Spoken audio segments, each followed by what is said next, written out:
वही व्यक्ति अपने लक्ष्य तक पहुंच सकता है जो किसी प्रलोभन में फंस कर रुकता नहीं है। इस संबंध में एक लोक कथा प्रचलित है। कथा के अनुसार पुराने समय में एक राजा की कोई संतान नहीं थी। वह बूढ़ा हो गया तो इस बात की चिंता होने लगी कि मेरे बाद इस राज्य को कौन संभालेगा। राजा ने अपने गुरु से पूछा, इस समस्या का हल पूछा। गुरु ने कहा कि राजन, अपनी प्रजा में से किसी योग्य व्यक्ति को उत्तराधिकारी बना देना चाहिए। ये बात राजा को समझ आ गई। उसने अपने मंत्री से कहा कि प्रजा के बीच ये घोषणा करवा दे कि कल जो भी व्यक्ति सूर्यास्त से पहले मुझसे मिलने राजमहल तक आ जाएगा, उसे इस राज्य का उत्तराधिकारी घोषित किया जाएगा।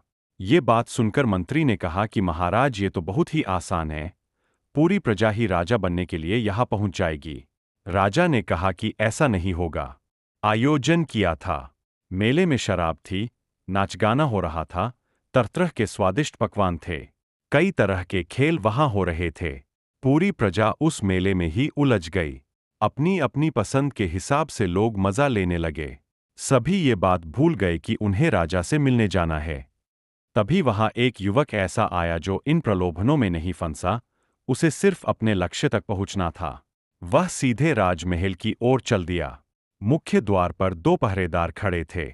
उन्होंने युवक को रोका, लेकिन वह किसी तरह उनसे बचकर राजमहल में प्रवेश कर गया। अंदर पहुंचते ही उसे राजा, मंत्री और उनके मिल गए। राजा ने उस युवक को राज्य का उत्तराधिकारी नियुक्त कर दिया।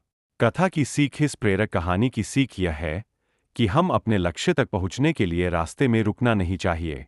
सफलता मिलने तक हमें आगे बढ़ते रहना चाहिए। प्लीज मेरे चैनल को सब्सक्राइब करें। पूरा वीडियो देखने के लिए धन्यवाद।